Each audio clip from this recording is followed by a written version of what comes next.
Déjà, je voulais commencer par remercier les membres du jury pour avoir primé mon travail et par toute l'équipe L'Harmattan pour m'avoir conseillé et porté tout au long de l'écriture et de l'édition de l'ouvrage.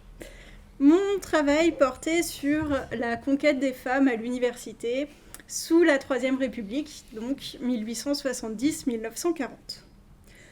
Une chose dont j'ai pu m'apercevoir pendant que je faisais mes études, c'est que les filles semblaient se concentrer dans certaines filières universitaires, tandis que les garçons en préféraient d'autres. Cette impression est confirmée par les statistiques universitaires avec, par exemple, des filières littéraires féminisées à pratiquement 75% et, à l'inverse, des sciences dites dures, comme les mathématiques, féminisées à seulement un peu plus de 25%. Cela m'a questionné.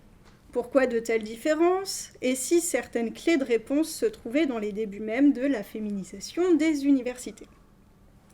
L'histoire des femmes à l'université n'est pas si longue, puisqu'elle débute il y a environ 150 ans, et c'est sur la première moitié de cette féminisation que je me concentre dans ce travail. Un travail qui se veut synthétique, ne se limitant pas à l'étude de la capitale, mais couvrant l'ensemble du territoire hexagonal. D'un point de vue statistique, j'ai essayé presque systématiquement de présenter des chiffres nationaux. De plus, en allant voir dans les archives départementales, j'ai pu traiter des thématiques relativement nouvelles, comme les systèmes de bourses qui se mettent en place à la fin du XIXe siècle ou les associations d'étudiantes. Dans ce travail, j'étudie l'impact de la féminisation des facultés, non seulement au sein du monde universitaire, mais aussi dans l'ensemble de la société. Car les étudiantes provoquent des peurs, mais aussi des espoirs, qui donnent lieu à de multiples discours. Mais l'impact social le plus important se joue peut-être dans les milieux professionnels, car certaines diplômées se battent pour obtenir le droit de mener une carrière et sont alors à l'origine d'une recomposition des professions encore visible aujourd'hui. C'est surtout au quotidien des étudiantes que je m'attache dans ce travail. D'abord, au vécu dans les facultés, mais aussi à leur vie matérielle à travers les budgets, les logements, la restauration ou encore les loisirs.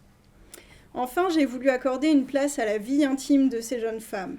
Leurs motivations, leurs amitiés, tout comme leurs amours sont étudiés, dont la trace la plus tangible dans les sources reste les mariages, nombreux entre étudiants et étudiantes. Ainsi sont mises à jour des profondes évolutions, mais aussi d'importantes permanences dans la relation entre les femmes et l'université. Je vous remercie de votre attention.